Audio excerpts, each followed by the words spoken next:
ಮುಂಚೆಯಿಂದನೇ continue ಮಾಡಿದ್ದಾರೆ high command ಅವರು ಮುಖ್ಯಮಂತ್ರಿಗಳು. ಸೊ ಅದನ್ನು ಮತ್ತೆ ಕಂಟಿನ್ಯೂ ಮಾಡುವಂಥ ಒಂದು ಅವಕಾಶ ಸಿಕ್ಕಿದ್ದಾರೆ ಕಂಟಿನ್ಯೂ 5 years. ಏನತ್ರ ಕೆಲವ್ರು ಮಾಡಿದಾರೆ, ಆದ್ರೂ ನಾವು ಒಳ್ಳೆ ಕೆಲಸ ಮಾಡಿದ್ವಿ. ಇದೇ ಸಿಕ್ಕೋದ್ರಿಂದ ಅದನ್ನೇ ಕಂಟಿನ್ಯೂ ಮಾಡೋಕ್ಕೆ ಹಾಂ ಖಂಡಿತವಾಗಿದೆ. ಯಾಕಂದರೆ 3 ವರ್ಷ ಒಳ್ಳೆ ಕೆಲಸ ಮಾಡಿದ್ದೀವಿ ಸಕ್ಸಸ್ಫುಲ್ ಆಗಿ. ಸೊ ಇದನ್ನೇ ಕೊಟ್ಟರೆ ಈಗಿರುವಂಥ ಯೋಜನೆಗಳನ್ನು ಮುಂದುವರಿಸಲಿಕ್ಕೆ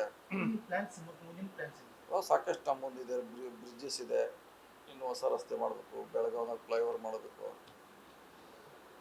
ಸುಮಾರು ಹೊಸ ಯೋಜನೆಯನ್ನು ಇನ್ನೂ ಪ್ರಾರಂಭಿಕ ಹಂತದಲ್ಲಿದ್ದಾವೆ. ಸೊ ಇದರಿಂದ ಅವ್ರು ಇನ್ನೂ ಫಾಸ್ಟಾಗಿ 2 ವರ್ಷದಲ್ಲಿ ಮುಗಿಸ್ಲಿಕ್ಕೆ ಅನುಕೂಲ ಆಗ್ತದೆ.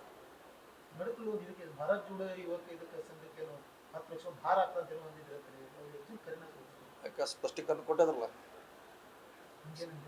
ಸ್ಪಷ್ಟೀಕರಣ ಕೊಟ್ಟಿದ್ದು ನೋಡಿರ್ಬೇಕಲ್ಲ, ನೀವೆಲ್ಲ ನೋಡಿಲ್ಲ?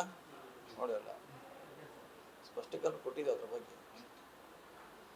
4 ಲಕ್ಷ ಕೋಟಿದಲ್ಲಿ 1,000 ಹೆಚ್ಚಾಗಲ್ಲ ಅಂತ ನಾ ಹೇಳಿದ್ದೆ. ಅವ್ರು ಹೆಂಗೆ ಅದನ್ನು ತಿಳ್ಕೊಂಡು ಬಂದ್ರು ನನಗೆ ಗೊತ್ತಿಲ್ಲ. ನಮ್ಮ ಬಜೆಟ್ ಇರೋದು 4 ಲಕ್ಷ ಕೋಟಿ, ನಾವು ಈಗ ಕೊಟ್ಟದ್ದು ಅದಕ್ಕೆ 1,000 ಕೋಟಿ.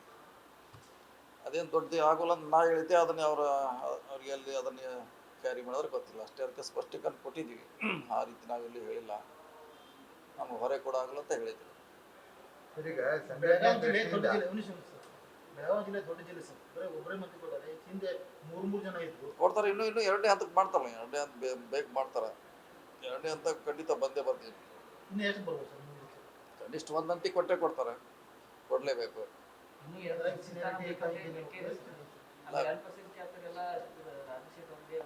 ಖಂಡಿತ 1 ಹಂತಿ ಕೊಟ್ಟೇ ಕೊಡ್ತಾರೆ.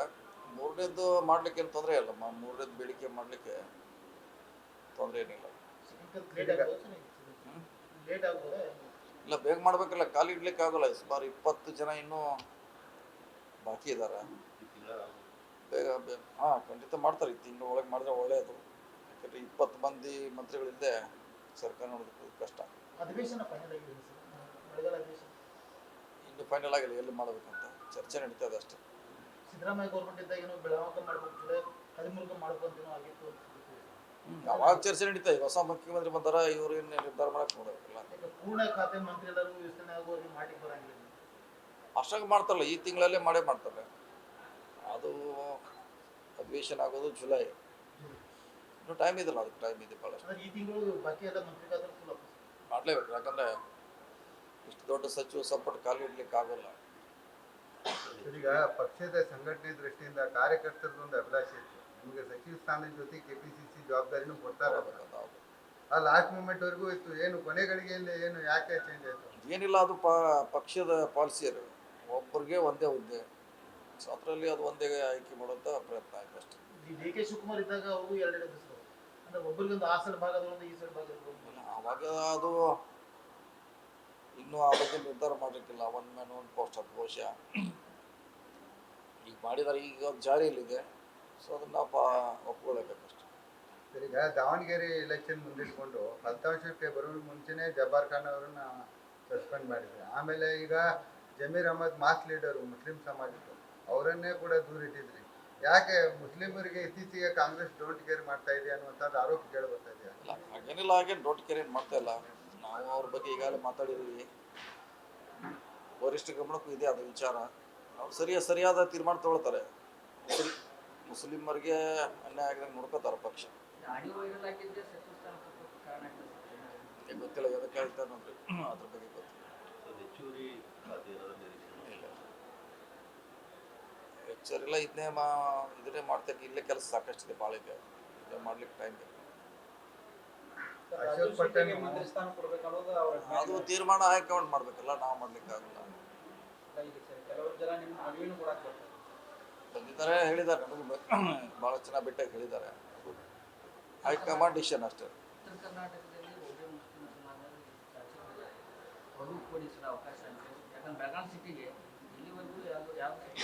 ಆಗಿ ಕೊಡ್ಲಿಕ್ಕೆ ಆಗಲ್ಲ, ಕಾನ್ಸ್ಟಿಟ್ಯೂನ್ಸಿ ವೈಸ್ ಕೊಡ್ಲಿಕ್ಕೆ ಆಗಲ್ಲ. ಲೆಕ್ಕ ಟೋಟಲ್ ಅವ್ರಿಗೆ ಸಮುದಾಯ ಕೊಟ್ಟರೆ ಅಷ್ಟೇ ಲೆಕ್ಕ. ಅವ್ರು ಏನು ಹೇಳ್ತಾರೆ ಸರ್, ಪ್ರತಿ ಸಲನೂ ಮುಸ್ಲಿಂ ಕೋಟಾದಲ್ಲಿ ಕೊಡುವಾಗ ಬೆಂಗಳೂರು, ಮೈಸೂರು, ಗುಲ್ಬರ್ಗ, ಬೀದರ್ ಎಲ್ಲರಿಗೂ ಕೊಡ್ತಾರೆ, ಉತ್ತರ ಕರ್ನಾಟಕ ಜಿಲ್ಲೆಯವರು ಮುಸ್ಲಿಮರಲ್ವಾ ಅಂತ. ಮುಸ್ಲಿಂ ಕೋಟಾದಲ್ಲಿ ಕೊಡುವಾಗ ಬೆಳಗಾವಿ ಜಿಲ್ಲೆನೂ ಉತ್ತರ ಕರ್ನಾಟಕನೂ ಪರಿಗಣಿಸಬೇಕು ಅನ್ನೋಂಥದ್ದು ಅವ್ರ ವಾದ. ನೋಡೋಣ, ಅದು ಹೈಕಮಾಂಡ್ ಗಮನಿಸಿದೆ, ಅವರೇ ಮಾಡಬೇಕು. ಯಾವ ರೀತಿ ಲೆಕ್ಕಾಚಾರ ಮಾಡ್ತಾರೆ ನೋಡೋಣ, ಕಾದು ವೇಟ್ ಮಾಡೋಣ. ಅಂದ್ರೆ ಬೆಳಗಾವಿ ಹುಣಸೂರು ಶಾಸಕರಿಗೆ ಕೊಡ್ತಾರ ಅಥವಾ ಅದು ಯಾರು ಗೊತ್ತಿಲ್ಲ, ಇದು ನೋಡು, ಮಂತ್ರಿ ಕೊಟ್ಟೇ ಕೊಡ್ತಾರೆ, ಯಾರಿಗೆ ಕೊಡ್ತಾರೆ ಅನ್ನೋದು ಅವ್ರಿಗೆ ಬಿಟ್ಟಿದ್ರು. ಸಿದ್ದರಾಮಯ್ಯ ಗರಡಿಯಲ್ಲಿದ್ದಂತ ಅಶೋಕ್ ಪಟ್ಟಾಮಿ ದಿಢೀರ್ಗೆ ನಿಮ್ಮ ಗರಡಿ ಒಳಗೆ ಬಂದ್ಬಿಟ್ಟಿದ್ದಾರೆ, ಶಿಫ್ಟ್ ಆಗಿದ್ದಾರೆ. ಏನ್ ಮಾತು? ಏನಿಗೆಲ್ಲ ಮುಂಚೆಯಿಂದ ಒಂದೇ ಇದ್ದೀರ ಎಲ್ಲ. ಅಲ್ಲಿ ಗರಡಿ ಇದ್ರೆ ಅದು ರಾಜ್ಯದ ಗರಡಿ ಬೇರೆ, ಜಿಲ್ಲಾ ಗರಡಿ ಬೇರೆ, ಎರಡು ತಾವು. ಜಿಲ್ಲಾದಾಗ ಬಂದಾಗ ನಾವೆಲ್ಲ ಒಂದೇ ಇರ್ತೀವಿ. ಬೆಳಗಾವಿಯಲ್ಲಿ ಮತ್ತೊಂದು ಬಹುಕೋಟಿ ಪ್ರಕರಣ ಬಯಲು. ಯಾವ್ದ್ರಿ? ಆದಿತ್ಯ ರಾಜ ಇದ್ರೆ ಮತ್ತೆ ತನಿಖೆ ಮಾಡ್ತಾರೆ. ಸೇಮ್ ಇದೆ, ಮೊನ್ನೆ ಆದಂತ ಆಕ್ಷನ್ ಸೇಮ್ ಆಕ್ಷನ್ ಅಷ್ಟೇ ರೀ. ಮೊನ್ನೆ ಇವತ್ತು ಯಾರು ಕಂಪ್ಲೇಂಟ್ ಬಂದು ಕೊಡಬೇಕಲ್ಲ, ಕೊಟ್ರೆ ಆಕ್ಷನ್ ತೊಗೊಳಕ್ಕೆ ಈಜಿ ಆಗುತ್ತಲ್ಲ. ಸಿಐಡಿ ಮುಗಿತು ಸರ್, ಯಾವ್ದು ಮುಗಿಯಲ್ಲ ಅಂತ ಎಲ್ಲ ಸಿಐಡಿ ಕೊಡ್ತಾ ಇದ್ದಾರೆ. ಹೌದು, ಅದೇನು ಮಾಡ್ಲಿಕ್ಕೆ ಕಾನೂನು ಇದೆ. 5 ಕೋಟಿಗಿಂತ ಹೆಚ್ಚಿಗೆ ವ್ಯವಹಾರ ಆದ್ರೆ CID ಕೊಡ್ಬೇಕಂತ ರೂಲ್ ಇದೆ.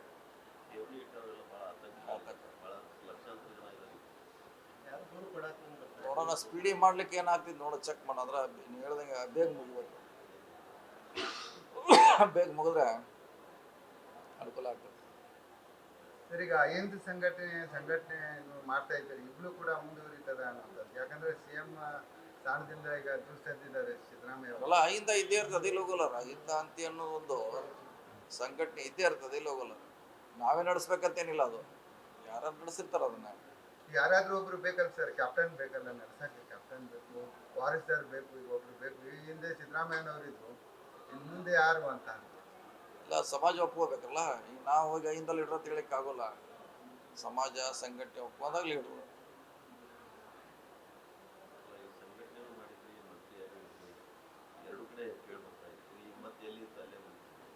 ಇಲ್ಲ ಮಾಡ್ತಾರೆ, ಅದೇ ಸಂಘಟನೆ ಅದರದೇ ಆದಂಥ ಒಂದು ಸೆಟಪ್ ಇದೆ, ಆರ್ಗನೈಸೇಷನ್ ಇದೆ, ಅವ್ರು ಮಾಡ್ತಾರೆ. ನಾವು ಯಾವಾಗ ಬೇಕಾದಾಗ ಅದಕ್ಕೆ ಸಪೋರ್ಟ್ ಮಾಡ್ತೀವಿ ಅವಶ್ಯಕತೆಯಾಗ.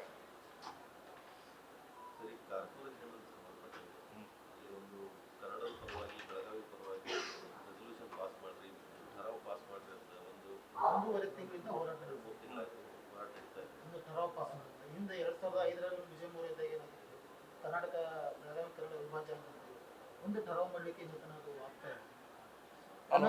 ಒಂದೂವರೆ ತಿಂಗಳಿಂದ ಹೋರಾಟ. ನಾಳೆ ಬೆಳಗ್ಗೆ ಬರ್ತೀನಿ, ಬಂದಾಗ DC ಅವ್ರಲ್ಲಿ ದಿವಸ RC ಅವರಿಗೆ ಮನೆ ಪತ್ರನೂ ಕೊಡ್ತಾ ಇದ್ದಾರೆ, ಅದು ಇನ್ನೂ ಅಲ್ಲಿ ಆಗ್ತಾ ಇದೆ. ಯಾಕೆ ಅಷ್ಟೇನು ಭಯ ಆಗ್ತದೆ? ಕರ್ನಾಟಕ ನಮ್ದು, ಬೆಳಗಾವಿ ನಮ್ದು ಅಂತ ಹೇಳಿ ಏನು ಠರಾವ್ ಮಾಡ್ಲಿಕ್ಕೆ ಏನು ಭಯ ಆಗ್ತದೆ? ಅಭಿಯಾನ ಮಾಡ್ತಾ ಇದ್ದಾರೆ ಸರ್. ದಿನ ಒಂದು ಕನ್ನಡ ಸಂಘಟನೆಯವರು RC ಅವರಿಗೆ ಒಂದು 4-5 ದಿನ ಆಯಿತು. ಅದಕ್ಕೆ ಆಗೋ ತನಕ ದಿನ ಒಬ್ಬರು ಕೊಡ್ತಾರೆ, ಆ ಥರ ನಡೀತಾ ಇದೆ. ಯಾಕೂ ಆಗ್ತಾ ಇಲ್ಲ, ಯಾರು ಅದಕ್ಕೆ BJP ಅವರು ಸ್ಪಂದನೆ ಮಾಡ್ತಾ ಇದ್ದಾರೆ. ಮಾಡಬೇಕಲ್ಲ. ಮತ್ತು BJP ಶಾಸಕ ನೇತೃತ್ವದಲ್ಲಿ ಇದೆ ಅಲ್ಲ, ಯಾರು ಅವ್ರು ಮಾಡಬೇಕಲ್ಲ, ಅವರೇ ಮಾಡ್ಬೇಕು. ಜವಾಬ್ದಾರಿ ಅವ್ರು ಮುಂದೆ ತಗೊಂಡು. ಕಾಂಗ್ರೆಸ್ ಅವರು ಅದನ್ನ ಏನು ಮಾಡ್ತಾ ಇಲ್ಲ, BJP ಅವರು ಏನು ಮಾಡ್ತಾ ಇಲ್ಲ. ನೋಡೋಣ, ನಾಳೆ ಬರ್ತೀನಿ. DC ಅವ್ರು ಕರೆಸ್ತೀವಿ, ಕಮಿಷನರ್ನ ಕೇಳೋಣ ಏನು ಸಮಸ್ಯೆ ಆಗಿದೆ, ಯಾಕೆ ಆಗ್ತಾ ಇಲ್ಲ, ನಾವು ಚೆಕ್ ಮಾಡ್ತೀವಿ. ಈಗ ಸಿದ್ದರಾಮಯ್ಯ ಮತ್ತು ನಿಮ್ಮ ನಡುವೆ ಭಾಳ ಒಳ್ಳೆಯ ಸಂಬಂಧ, ಸ್ನೇಹ ಇತ್ತು ಸರ್. ಈಗ ಈ ಇದೇನು ಅಧಿಕಾರ ಹಸ್ತಾಂತರ ಆದ್ರ ಬಳಿಕ ಟೀಮ್ ಹೊಡೆದಿದೆ ಅನ್ನುವಂಥದ್ದು ಒಂದು ಚರ್ಚೆ ನಡೆದಿದೆ. ಟೀಮ್ ಹೊಡೆದಿಲ್ಲ ಸರ್. ಈಗ CM ಆದ್ಮ್ಯಾಗೆ ನೀವು ಅಲ್ಲಿ ಹೋಗಲೇಬೇಕು, ಅದೇನು ಪ್ರಶ್ನೆ ಅಲ್ಲ. ಹೋದ್ರಂದ್ರೆ ಅದು ಸಮಸ್ಯೆ ಅಂತಲ್ಲ, ಹೇಳಲಿಕ್ಕಾಗಲ್ಲ. ಅವರು ಮುಖ್ಯಮಂತ್ರಿಗಳು ಈಗ ಇಲ್ಲಿದ್ದವ್ರು ಅಲ್ಲಿ ಹೋಗಲೇಬೇಕು. ಆಕ್ಚುಲಿ ನೀನೊಂದು ವಿಡಿಯೋ ವೈರಲ್ ಆಗ್ತದೆ, ಅದೇ ಪ್ರಶ್ನೆ ಇಲ್ಲ. ಈ video viral Siddaramaiah DK Shivakumar opposite ಆಗ್ತಾರೆ, ಒಬ್ಬರು ಮಾತಾಡಂಗಿಲ್ಲ.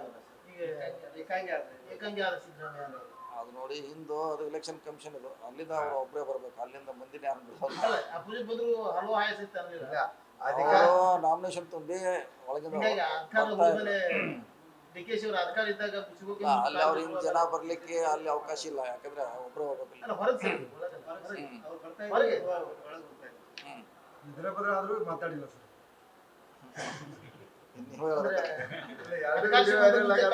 ಕಾಲ್ ಬಿಡು ವಿಡಿಯೋನು ವೈರಲ್ ಆಗ್ತಾ ಇದೆ, ಇನ್ನೊಂದು ಮಾತಾಡಿಸಿಲ್ಲ ಹಂಗ ಹೋಗುದು ವಿಡಿಯೋ ವೈರಲ್. ಎರಡು ಮಾತಾಡಿಲ್ಲ, ಮಾತಾಡಿಲ್ಲ, ಹಂಗೆ ಹೋಗಿಲ್ಲ, ಹಂಗ ಮಾತಾಡಿಲ್ಲ, ಹೋಗಿದ್ದಾರೆ. ಏಕಾಂಗಿ ಲೀಡರ್ ಅದೇನು ಪ್ರಶ್ನೆ. ಸರಿ, ಅಧಿಕಾರ ಹಸ್ತಾಂತರ ಆದ ಕೂಡಲೇ ಸಿದ್ದರಾಮಯ್ಯನವ್ರು ತಾವೇನಾದ್ರೂ ಭೇಟಿ ಆಗಿದ್ರ, ಏನಾದ್ರು ಚರ್ಚೆ? ಭೇಟಿ ಆಗ್ತಿರ್ತಾರೆ, ಅದ್ರಾಗ ಭೇಟಿಯಾಗಿ ಯಾವಾಗಲೂ ಭೇಟಿ ಆಗ್ತಾನೆ. KPCC ಹುದ್ದೆ ಆಫರ್ ಇತ್ತು. ಅದೇ ಒಂದೇ ಹುದ್ದೆ ಒಂದೇ ವ್ಯಕ್ತಿಗಂತ ಇದರಲ್ಲಿ ಅದು ನೀವೇ ಅದ್ರ ಜೊತೆ ಮುಂಚೆದವ್ರು ಹೇಳ್ತಾ ಇದ್ರು ನೀವು ಯಾವ್ದಾರು ಒಂದು ಚಾಯ್ಸ್ ಮಾಡಿ. ಹೆಚ್ಚಿನ ವಿಡಿಯೋಗಳಿಗೆ ಪ್ರತಿಧ್ವನಿ ಯೂಟ್ಯೂಬ್ ಚಾನೆಲ್ ಸಬ್ಸ್ಕ್ರೈಬ್ ಮಾಡಿ, ಬೆಲ್ ಐಕಾನ್ ಕ್ಲಿಕ್ ಮಾಡಿ.